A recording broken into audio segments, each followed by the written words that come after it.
말씀 사도행전 20장을 보겠습니다. 사도행전 20장 1절부터 12절입니다.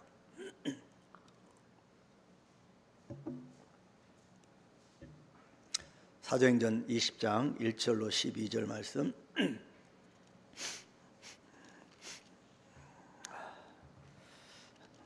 우리 한 목소리로 자의시씀 다 같이 합독하겠습니다. 소요가 그침에 바울은 제자들을 불러 고안한 후에 작별하고 마게도냐로 가니라. 그 지방으로 다녀가며 여러 말로 제자들에게 권하고 헬라에 이르러 거기에 석 달 동안 있다가 배 타고 스리아로 가고자 할 그때에 유대인들이 자기를 해하려고 공모함으로 마게도냐를 거쳐 돌아가기로 작정하니 아시아까지 함께 가는 자는 베레아 사람 부로의 아들 소바도와 데살로니가 사람 아리스다고와 세군도와 더베 사람 가이오와 및 디모데와 아시아 사람 두기고와 드로비모라. 그들은 먼저 가서 드로아에서 우리를 기다리더라. 우리는 무교절 후에 빌립보에서 배로 떠나 닷새 만에 드로아에 있는 그들에게 가서 이레를 머무니라. 그 주간의 첫날에 우리가 떡을 떼려 하여 모였더니 바울이 이튿날 떠나고자 하여 그들에게 강론할새 말을 밤중까지 계속하며 우리가 모인 윗자로 등불을 많이 켰는데 유도고라 하는 청년이 창에 걸터 앉아 있다가 깊이 졸더니 바울이 강론하기를 더 오래 하며 졸음을 이기지 못하여 3층에서 떨어지거늘 일으켜 보니 죽었는지라. 바울이 내려가서 그 위에 엎드려 그 몸을 안고 말하되 떠들지 말라, 생명이 그에게 있다 하고 올라가 떡을 떼어 먹고 오랫동안 곧 날이 새기까지 이야기하고 떠나니라. 사람들이 살아난 청년을 데리고 가서 적지 않게 위로를 받았더라. 아멘. 예, 감사합니다. 오늘은 뭐 이상하게 예배당이 가득 찬 것 같으네요. 잠깐 감사합니다. 여러분 그렇게 느끼지 않으세요? 뭐 하나님의 은혜가 가득 찬지는 모르겠는데요, 가득 찹니다. 감사하고요. 어디로 가셨나요? 오래간만에 오신 반가워서 했더니 이쪽 기둥으로 가셨군요. 예, 감사합니다. 지난 한 주간 하나님의 은혜가 충만했습니다. 물론 제가 뭐 하루에 어떤 2시간, 3시간 정도 못 자는 날도 있었는데요. 그래도 오늘 이렇게 강단했으니 또 새로운 힘이 또 생깁니다. 하나님께서 제 목소리로 좀 고정시켜 주셨고요. 감사합니다. 자, 우리가 6월달 성령의 달을 지금 통과하고요. 마지막 날을 지금 맞이하고 있고요. 여러분 하루하루 사시면서 어떤 생각을 갖고 사십니까? 여러분, 우리가 주 예수 그리스도의 은혜를 깊이 묵상하면서 나아갈 때요, 분명히 하나님께서 함께 하십니다. 자, 7월달 우리가 내일 넘어가기 전에 우리가 오늘 6월달을 한번 살펴보면서 하나님이 주시는 말씀을 우리가 한번 살펴보겠습니다. 오늘과 내일이면 또 6월달이 마감하는데요. 자, 지금까지 우리는 성령 충만한 개척자 바울의 모습을 보았지요. 그리고 오히려 제1차, 2차 선교 여행 그 중에서 본 바울의 모습은 개척자 또 사명자의 모습이었습니다. 그래서 사명자 바울의 모습을 살펴보았는데 지금까지 이 사도행전 19장까지 쭉 건너왔습니다. 근데 여러분 19장 우리가 저번에 마지막 부분을 제가 안 하고 20장으로 넘어왔잖아요. 로마도 보아야 하리라. 아주 중요한 이 말씀이 19장 말미에 있습니다. 그런데 그걸 안 하고 건너뛴 이유는 제가 종교개혁주일 때 10월 마지막 주일날 설교하려고 남겨놓은 겁니다. 여러분 올해 이 1년 주일 설교 계획을 어느 정도 이렇게 해놓고 있는데요. 자, 어쩌더니 로마도 보아야 하리니 그런 이 사도 바울은 이제 3차 선교 여행을 이제 건너오면서 이제 어떤 모습을 보일까? 지금까지는 개척자, 가서 핍박 가운데 있어도 가서 개척하고 교회를 세우고 복음을 전도하고 또 사명을 가지고 살아온 바울의 모습이었습니다. 전적인 주님의 은혜로 인해서 현실의 한계를 뛰어넘는 그야말로 믿음의 경주였습니다. 여러분도 지금까지 믿음의 경주를 해오고 계시는데, 자, 그런데 오늘 본문은 제3차 선교 여행으로 이제 시작하면서 초대교회와 바울을 통해 매일매일 우리 그리스도인이 이 땅에서 어떠한 영성을 갖춰야 하는지에 대해서 말씀하고 있습니다. 그래서 여러분, 이 영성을 갖추는 그 3차 선교여행 모든 방문지마다 새로운 지역 개척지가 아니라 방문했던 지역을 다시 재방문하면서 훈련과 양육을 시키는데, 그 가운데서 나타나는, 두드러지게 나타나는 것이 영성입니다. 우리가 오랫동안 어떤 때는 막 개척해야 되고 맨 땅에 해당해야 되고 정말 아무것도 없이 손에 쥐어진 거 없이 하나님의 사명을 수행, 믿음으로 이겨내야 될 그런 기간도 지나야 되고요. 어떤 때는 풍족한 그런 기간도 지날 수도 있고요. 그런데 가장 중요한 것은 영성이라는 거지요. 그래서 오늘은 영성에 대해서 한번 살펴보려고 합니다.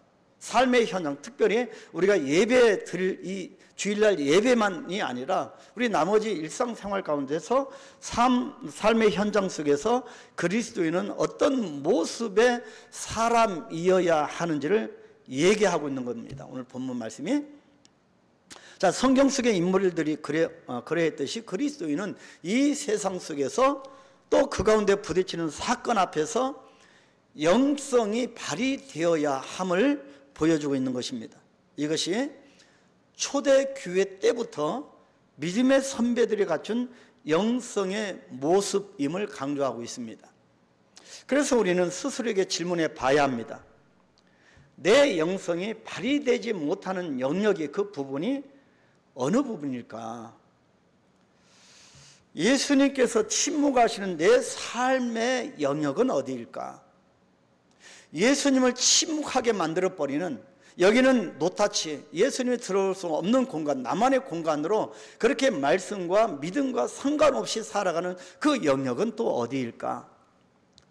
생업의 현장에서도 직장 내에서도 예수님은 어떤 분으로 내가 대하고 있을까? 학교에서도 직장에서도 내가 예배 시간만 예수님을 대하는 것이 아니라 내가 일하는 현장, 삶의 현장에서 예수님을 내가 어떤 분으로 대하고 있는가?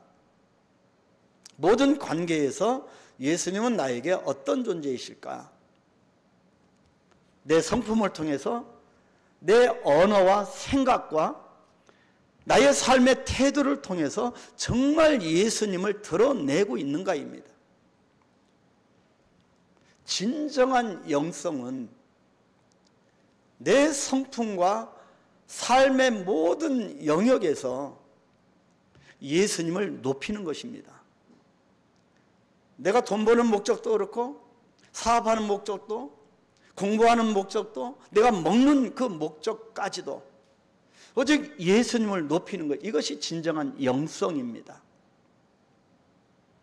이것이 갖춰지지 않을 때 여러분, 믿음과 삶이 괴리가 되고 일치가 되지 않을 때 세상 사람들은 우리를 향하여 비웃는 것입니다. 오늘 본문에서 보게 되는 초대 교회의 영성을 깊이 묵상하면서 저와 여러분 깊은 영성을 소유한 그런 성도가 되기를 소망하는 복된 시간이 되기를 축복합니다. 먼저 초대교회의 영성은 양육과 훈련을 통한 삶의 영성이 갖춰져 있었습니다. 삶의 현장에서, 현실 속에서 영성이 발휘되었습니다. 영성을 소유한 성도로서의 삶을 가능하게 하는 것이 무엇일까요, 여러분? 그것이 양육과 훈련입니다. 군인이 군복만 입으면 저절로 용사가 되는 것이 아닙니다. 군인으로서 받아야 할 훈련을 받아야 비로소 정병이 되듯이 우리 역시 구원받은 자, 즉 신분이 하나님의 자녀로 신분이 바뀐 자로만 머물러 있어서는 안 된다는 거지요.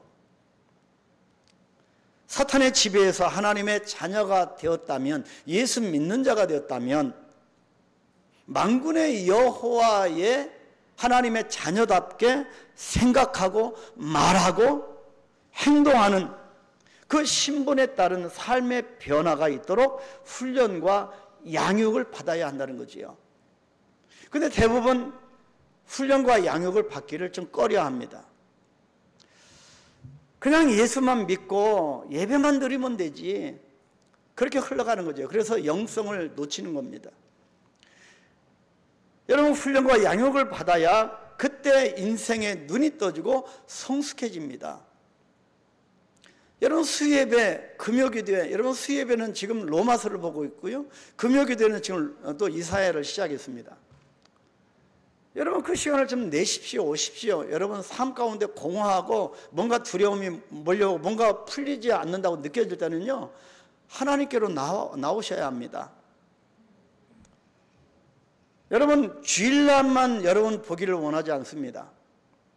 여러분, 어찌하든지 이 모임에, 이 말씀을 접하는 그 모임에 참여를 하시면 이것이 훈련이고 양육입니다. 제3차 선교 여행에서 두란노 서원 사역을 했지요. 두란노 서원에서 강론하였습니다. 이 두란노 서원 사역을 통해서 초대교회의 양육이 시작된 겁니다. 1차, 2차 선교했는데 계속 새로운 개척제가 개척하고 복음 전하고 돌멩이에 맞고 그래도 또 복음 전하고 그런 사역했다면, 두란노 서원으로부터 시작하여서 양육이 시작돼서 큰 변화가 일어났다고 하는 것을 우리가 눈여겨보아야 합니다. 왜 나에게는 삶의 변화가 없을까? 성숙이나 인생을 보는 눈은요, 하루아침에 만들어지는 것이 아닙니다. 믿음도 마찬가지고요, 속임수로 속일 수 있는 것도 아닙니다. 오늘 말씀은 우리에게 양육과 훈련을 통한 삶의 영성이 어떻게 형성되는지 보여주고 있습니다.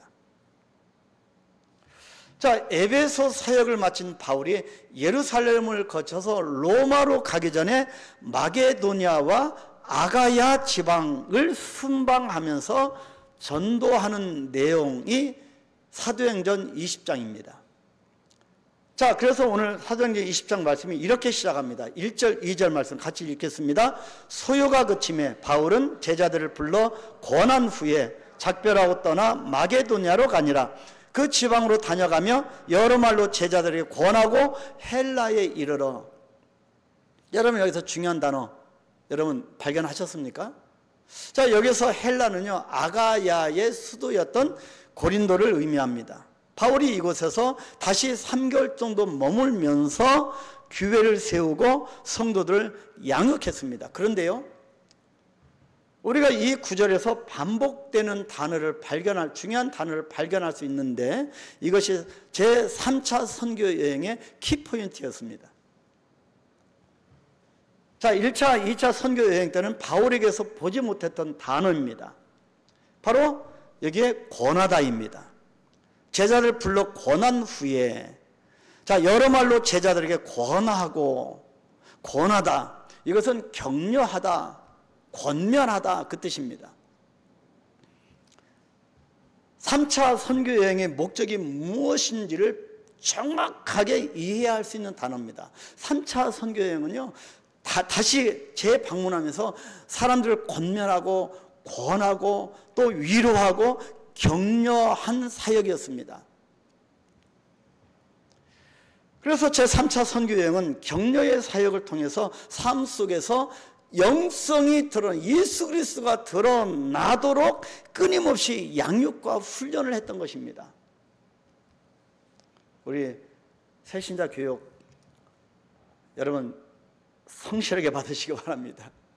물론 오늘 사모님이 눈 수술해서 눈이 안 보여서 오늘 좀 쉰다고 하는데요, 여러분, 우리가 말씀 붙드는 데 있어서는 양보하지 마시기 바랍니다.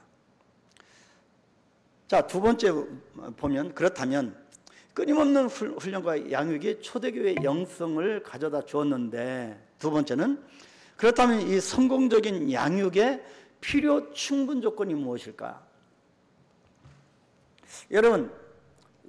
여러분 때 거의 이제 손주들이 있으시잖아요.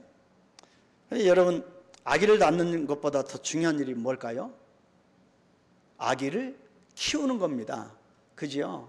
아기 낳는 것도 물론 해산의 고통이 참 큰데요. 근데 아기를 낳는 것보다 못지않게 더 중요한 일은 아기를 잘 키우는 일입니다. 아기를 낳는 것으로 부모의 임무가 끝이 난 것이 아니지요. 아기를 낳기만 하고 키우지 않으면 그 아이가 어떻게 되겠습니까? 그죠? 아직도 지금 예배드리는 지금 10대도 있습니다. 10대에서 지금 80, 거의 90, 가까이 되는 이 연령층이 지금 예배를 드리는데요, 설교자로서 어디에 초점을 맞추기가 참 난감할 때가 많습니다. 또 오랫동안 신앙생활을 해본 분과 얼마 되지 않은 기간이 얼마 되지 않은 분도 있습니다. 또 성경이 다 이해를 하는 분과 성경을 아직 이해 못하는 분도 있는데, 그래서 주일날 설교에 초점을 맞추기가 참 사실은 어렵습니다. 자, 근데요, 이 10대들인데 아직도 10대는요, 부모의 보호가 필요합니다. 그죠? 부모의 양육이 필요하지요. 자, 아기를 낳기만 하고 키우자는 그 아이가 어떻게 되겠습니까? 성장해서 자기 스스로 살아갈 수 있을 때까지 부모는 아기를 끝까지 양육해야 하는 수고를 해야 합니다. 이것이 영적 아비의 마음입니다. 여러분, 이것이 영적 부모의 마음, 이것이 아비의 마음입니다. 자녀들이 그거 알까요?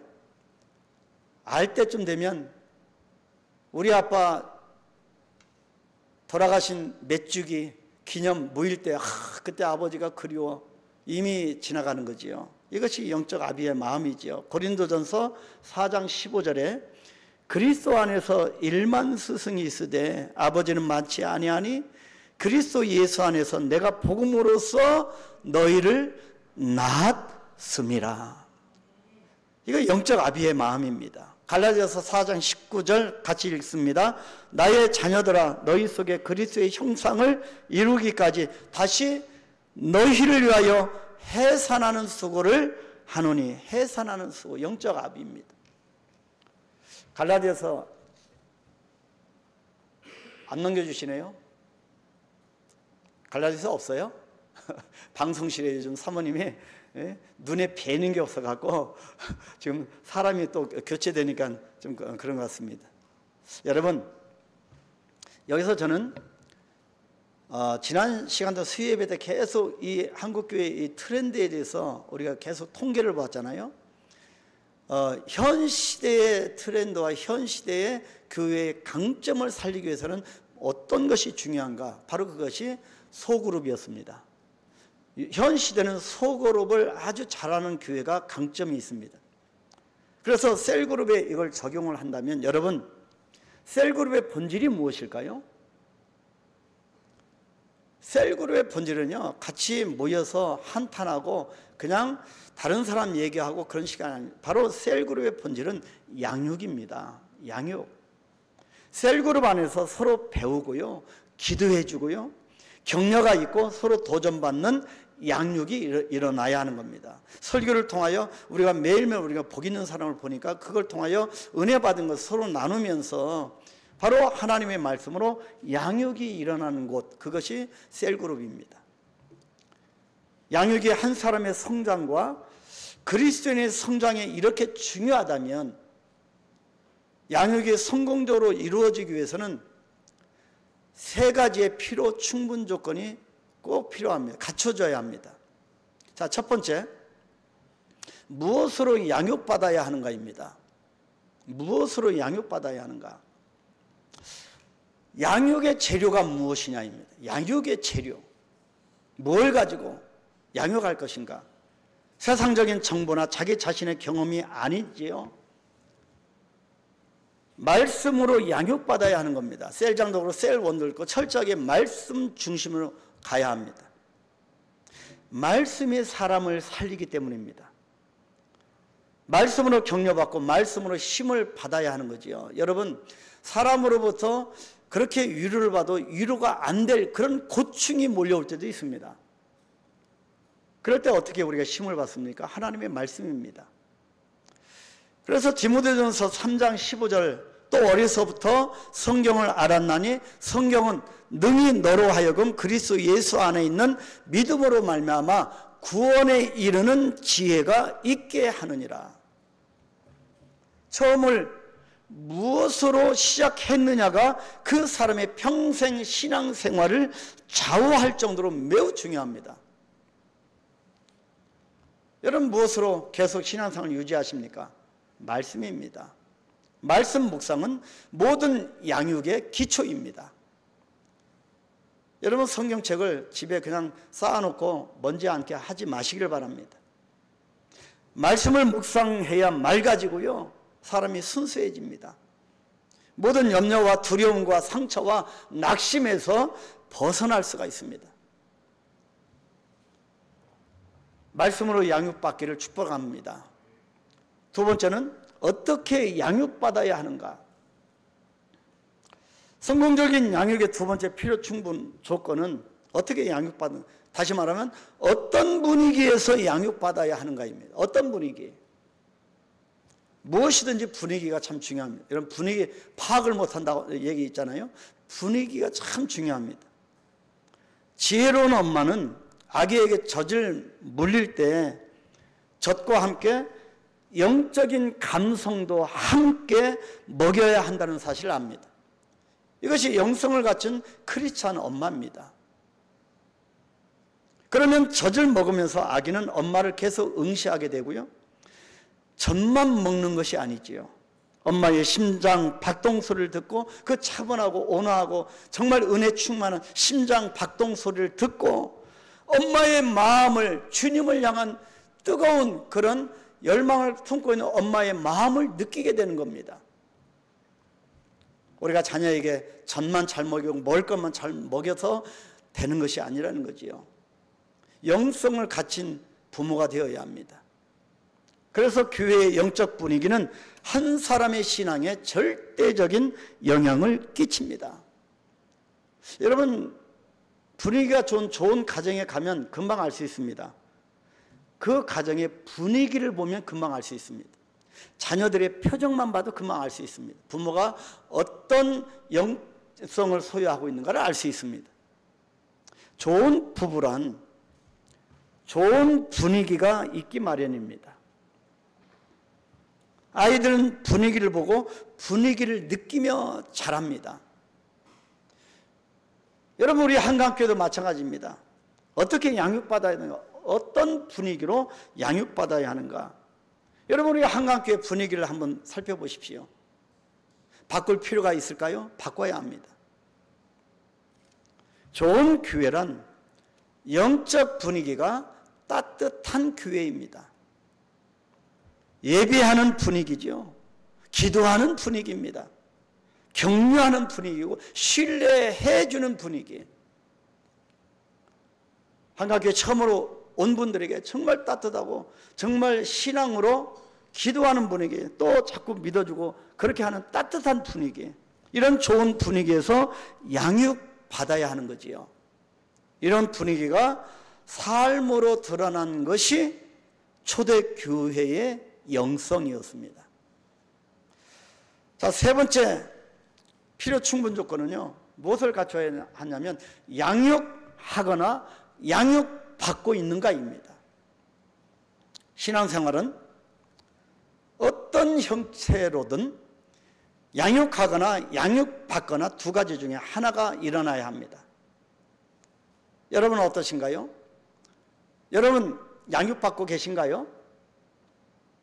아니면 누군가를 양육하고 계신가요? 말씀을 나눌 때 성장하는 겁니다. 사람은 자꾸 만나서 그냥 너 잘해 이렇게 칭찬하는 것도 중요하지만 말씀을 나눌 때 성장합니다. 은사를 받았으면, 달란트를 받았으면 그 은사는 반드시 나누어져야 합니다. 그래서 말씀 교사가 되는 것은 너무나도 행복한 일이지요. 여러분, 하루 일주일 살펴보면서 말씀 가운데 정말 어느 비중 가운데 말씀과 함께 살아가는지 점검해 보십시오. 여러분, 양육할 한 사람을 달라고 기도하십시오. 내가 지금까지 살아온 모든 이 신앙을 결집해서 하나님의 말씀으로 나눌, 하나님의 말씀으로 양육할 그 한 사람을 달라고 기도하십시오. 그 한 사람을 통해서 오히려 그 사람보다 여러분들이 더 성장하는 기쁨을 맛보게 될 것입니다. 예수님께서 소수의 무리를 데리시고 양육하신 이유가 여기에 있구나를 깊이 깨닫게 되는 은혜를 받게 되는 겁니다. 예수님은 늘 소수의 무리를 한적한 곳으로 늘 양육하셨습니다. 양육하는 여러분이 되길 축복합니다. 그래서 내가 섬기는 셀 그룹의 한 영혼 한 영혼이 귀한 것입니다. 나와 마음이 맞고 안 맞고의 수준이 그런 레벨이 아닙니다. 어찌 보면 나와 정말 맞지 않고 좀 어렵고 힘들고, 그런데요, 어찌 보면 그 한 영혼이 나에게 힘이 들면 들수록 나에게는 오히려 영적으로 유익함을 여러분 깨달으시기 바랍니다. 왜냐면요, 그 영혼 때문에 내가 기도하게 되고, 그 영혼 때문에 내가 금식하게 되고, 여러분 그 사람이 나와 안 맞아, 힘들어, 그러기 전에 여러분 금식해 보십시오. 그 영혼을 위하여 기도해 보십시오. 그래서 그 영혼 때문에 기도하고 금식까지 하게 되고, 새벽에도 새벽에 나와서 엎드려 기도하는 사람이 되기 때문입니다. 그래서 나에게 유익입니다. 하나님이 붙여주신, 나를 성장시켜 주시기 위한 그런 도구로 붙여주신 사람은 영혼으로 생각하면 얼마나 기쁜지 모릅니다. 그때 내 영성의 칼날이 날카롭게 갈아지는 겁니다. 다듬어지고. 이런 셀장과 이런 셀원이 많은 교회가 좋은 교회라고 할 수 있겠습니다. 자, 마지막 세 번째. 사실 어찌 보면 이 설교의 핵심이 이 세 번째입니다. 유도고의 삶과 죽음, 생사와 바울의 영성입니다. 바울의 영성을 보면 그 초대교회의 영성을 볼 수가 있습니다. 여러 어려움 속에서도 믿음의 형제들과 함께 다시 만난 바울은 드로아에서 무엇을 합니까? 일주일 동안 머물면서 제자들을 가르치며 훈련시키고 양육했습니다. 자, 본문 7절입니다.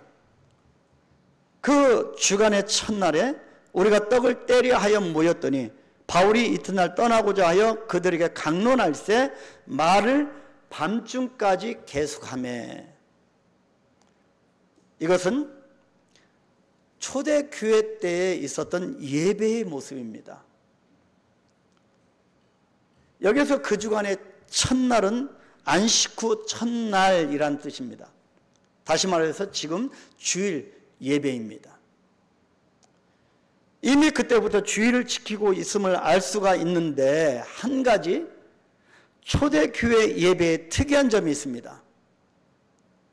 떡을 띄었다는 것입니다.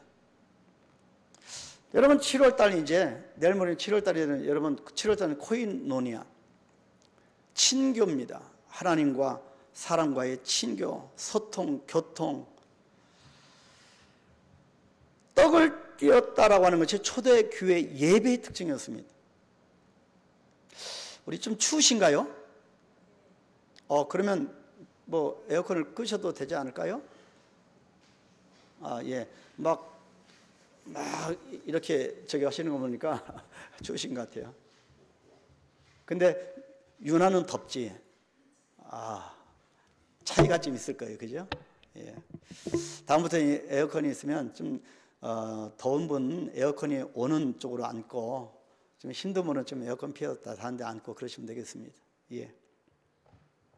여러분, 떡을 띄었다는 건 참 중요한데요. 떡을 뗀다는 것은 공식적인 성찬을 의미합니다. 그냥 먹고 마시고 그냥 무작정 그게 아니고 성찬을 의미하는데, 예배의 결과 교인 간의 격이 없는, 그리고 사랑이 넘치는 애찬이 이루어졌음을 뜻합니다. 육의 양식뿐만 아니라 영의 양식이 같이 이루어졌다고 하는 것을 말해줍니다. 다시 말해서 그들은 떡을 떼면서 하나님과의 관계를 회복하고 사람과의 관계를 세워나갔던 것입니다. 그래서 예수 믿는 진정으로 그리스도인의 영성을 갖춘 자는 혼자 사는 것이 아닙니다. 이웃과의 관계입니다. 하나님과의 관계입니다. 그만큼 초대교회는 떡 떼는 것을 중요시했습니다. 음식 바지한다고 어제 오늘 막 우리 여러분이 막 달라붙어서 열심히 이렇게 땀을 뻘뻘 흘리면서 이렇게 수고를 하셨는데요. 떡 떼는 것, 먹는 것이 중요하다는 거지요.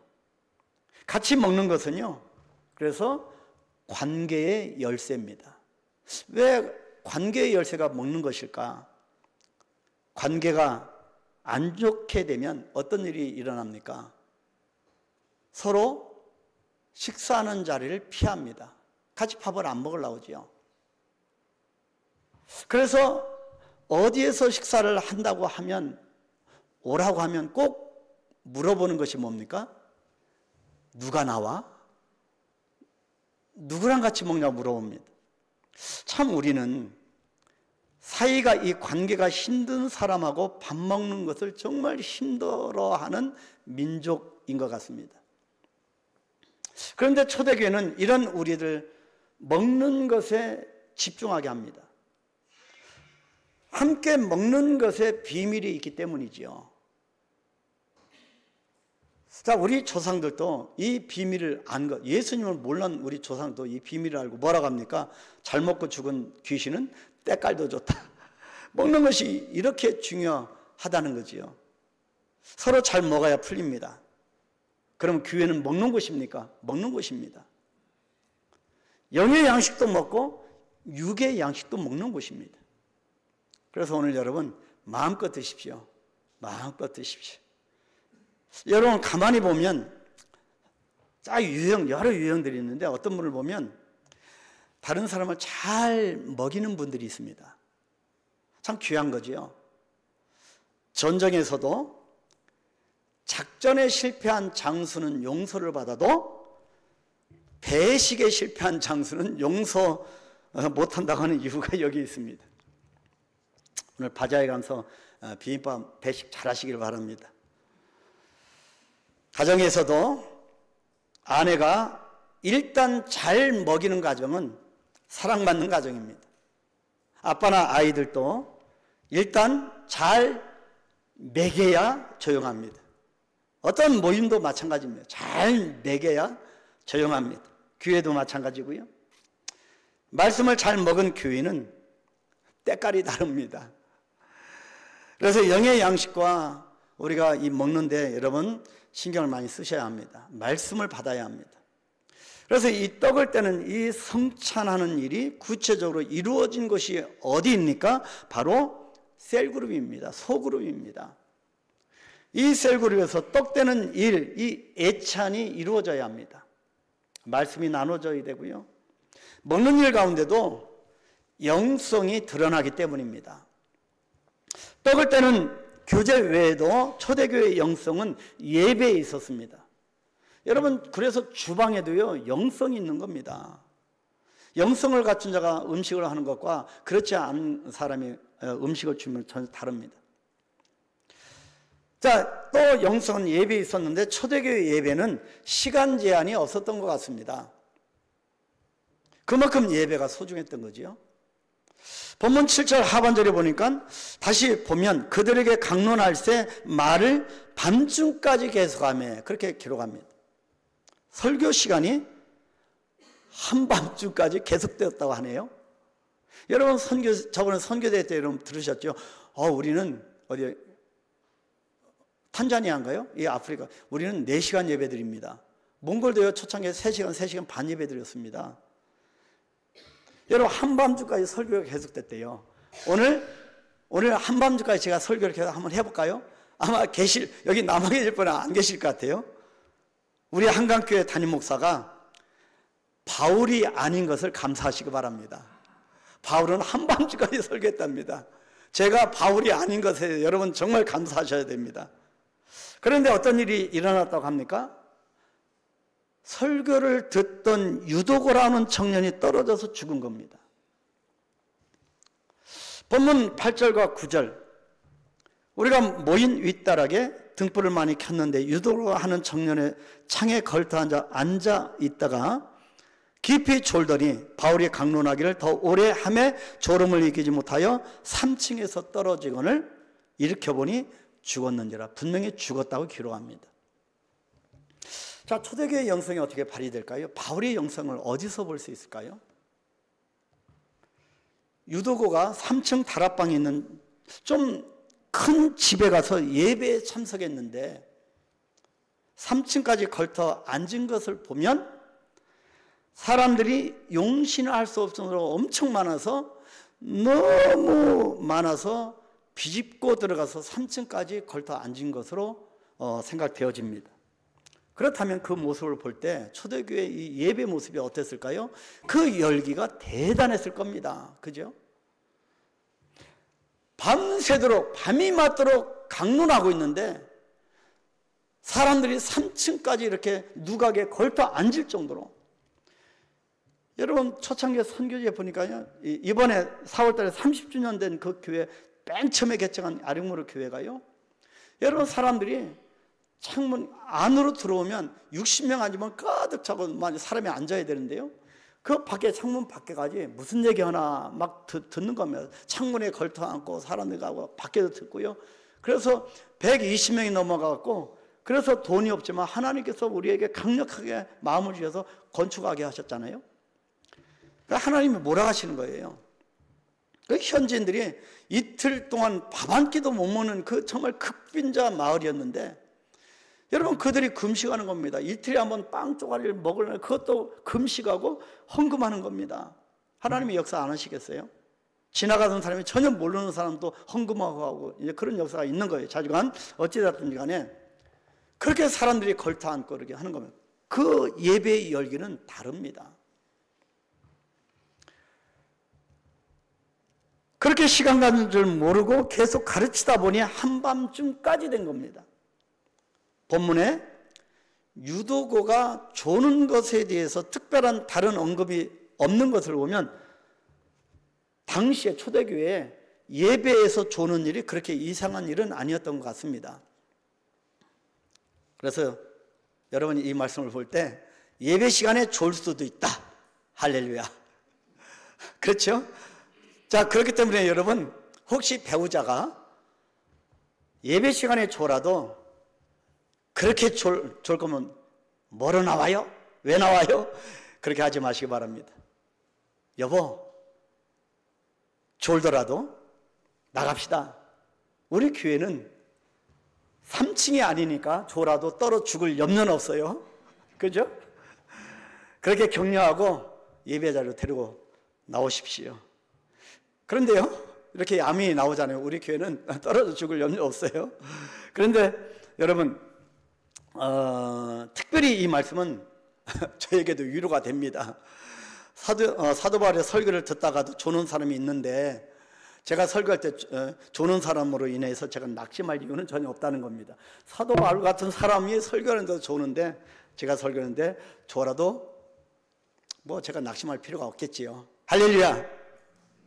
자, 이 구절에 대한 핵심 묵상은요, 자, 본문으로 또 우리가 집중해 보면 핵심 묵상은 유도고가 죽은 것이 문제가 아니라 바울의 반응입니다. 이것이 바울의 영성입니다.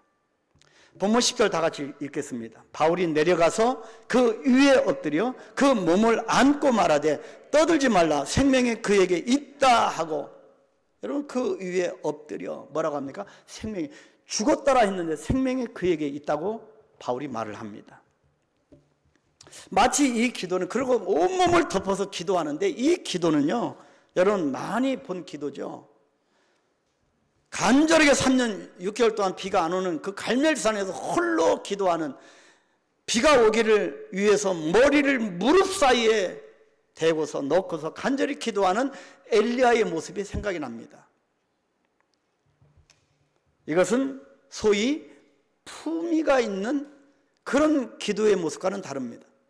완전히 시체 위에 자기 몸을 완전히 얹어서 간절히 기도하는 겁니다. 바울이 유도고에게 완전히 자기를 덮어버리는, 그야말로 최선을 다해서 간절하게 기도하는 모습입니다. 여러분, 어떤 불행과 어려움 앞에 여러분 어떻게 하면 두려움과 자꾸 도망치려고 하지요. 여러분, 그 두려움 위에 자기 완전히 몸을 엎어서 하나님 앞에 기도하는 모습을 보여야 한다는 것이에요. 이것이 바로 초대교회와 바울의 영성이었습니다. 사도 바울이 우리에게 묻습니다. 당신은 죽었다고 진단받은 시체 위에라도 당신의 몸을 포기하여 기도할 수 있는가?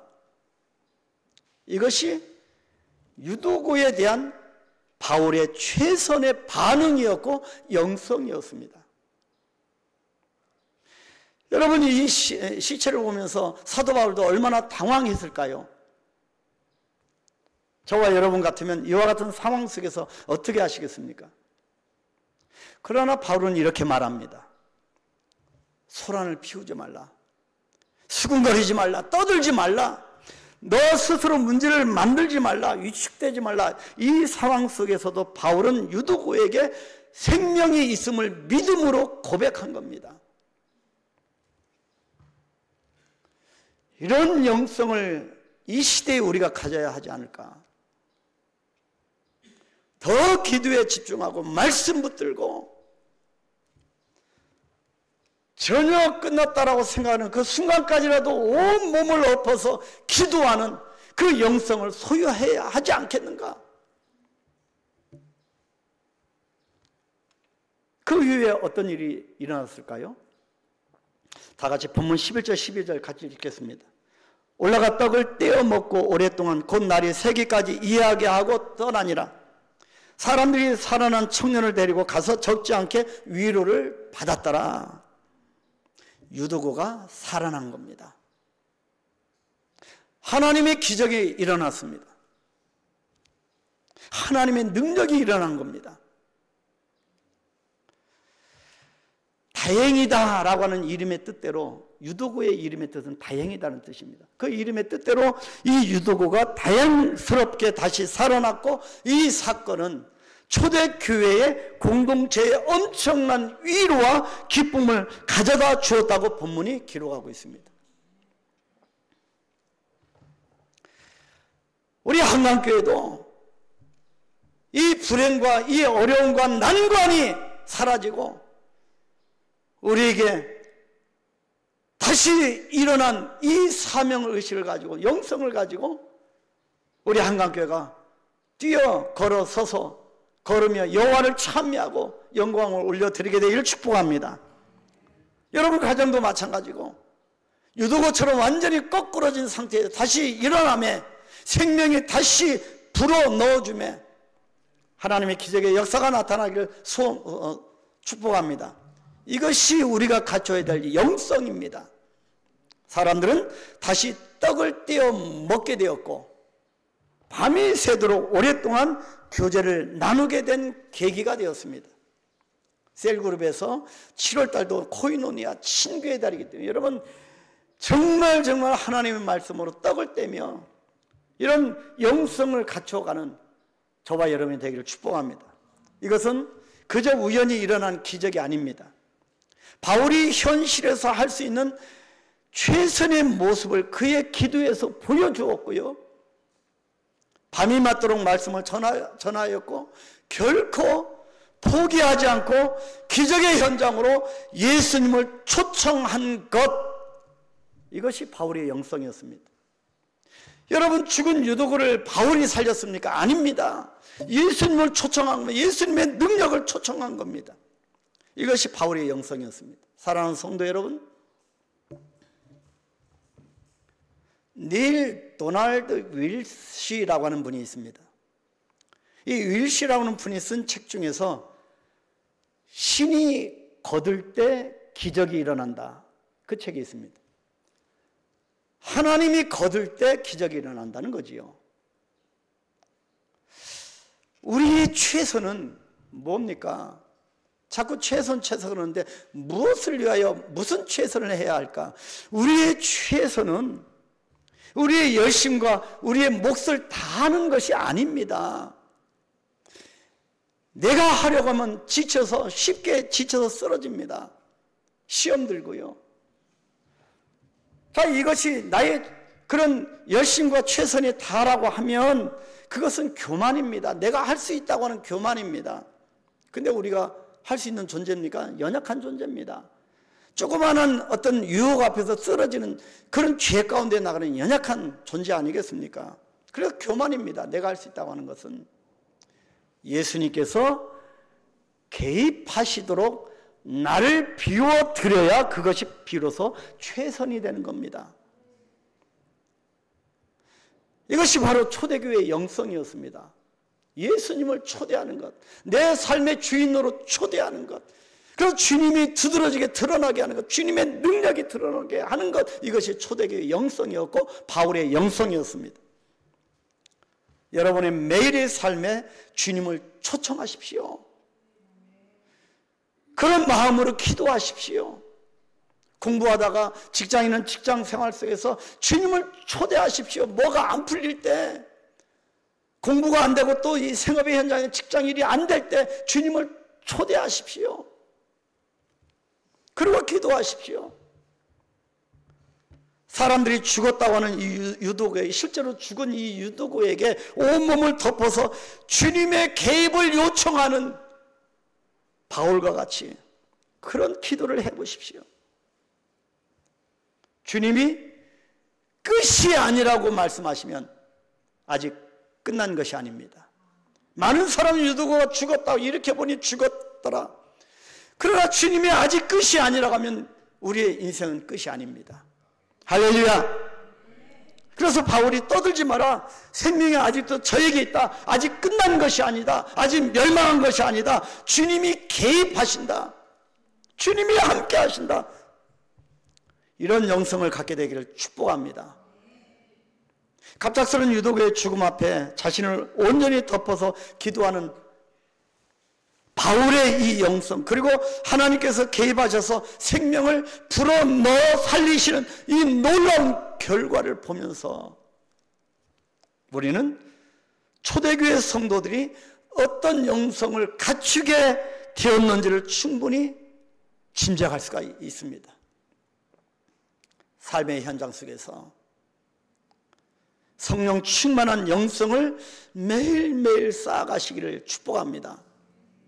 그 안에서 하나님께서 주시는 우리 인생을 풍성하고도 아름답게 갖고 가기를 축복합니다. 하나님 우리에게 주신 인생은요, 내가 나를 생각하는 것보다 훨씬 풍성한 은혜입니다. 겉사람이 아닌 속사람에 더 집중하고 관심을 가지십시오. 오로지 하나님의 영광을 위해서 한 발자국씩 한 발자국씩 영육의 강건함을 성장시켜 가십시오. 우리 본문 11절 12절 다 같이 큰 소리로 읽고 기도하겠습니다. 올라가 떡을 떼어 먹고 오랫동안 곧 날이 새기까지 이야기하고 떠나니라. 사람들이 살아난 청년을 데리고 가서 적지 않게 위로를 받았더라. 기도하겠습니다. 거룩하신 아버지 하나님, 은혜를 감사합니다. 초대교회의 영성을 살펴봤습니다. 유도고의 죽음을 통하여 또 생명을 불어넣는 예수님을 초청하는 저들의 영성을 보았습니다. 하나님 아버지, 우리가 양육받고 양육을 해야 하는 사람들입니다. 하나님 은혜 베풀어 주시고 우리 한강교회가 이런 영성을 갖춘 교회, 이런 분위기가 오직 예수님을 닮아가는 그런 교회, 그래서 한강교회에 들어오는 모든 성도들마다 이 따뜻한 분위기, 이 은혜 넘치는 분위기에 녹아들 수 있는 그런 축복된 교회가 되게 하여 주옵소서. 우리의 일주일 동안 영성을 갖춘 성도들 되기를 소망하오며, 이 영성을 갖춘 바울에게, 예수님을 초청하는 바울에게 유도고가 다시 살아난 것처럼 우리의 영성을 통해 죽어있는 모든, 또 낙심한 모든 영혼들이 주님 앞에 다시 살아나는 역사가 있게 하여 주시옵소서. 우리에게 성령 충만하게 하여 주실 줄 믿사옵고 예수님의 이름으로 기도하옵나이다. 아멘, 아멘. 우리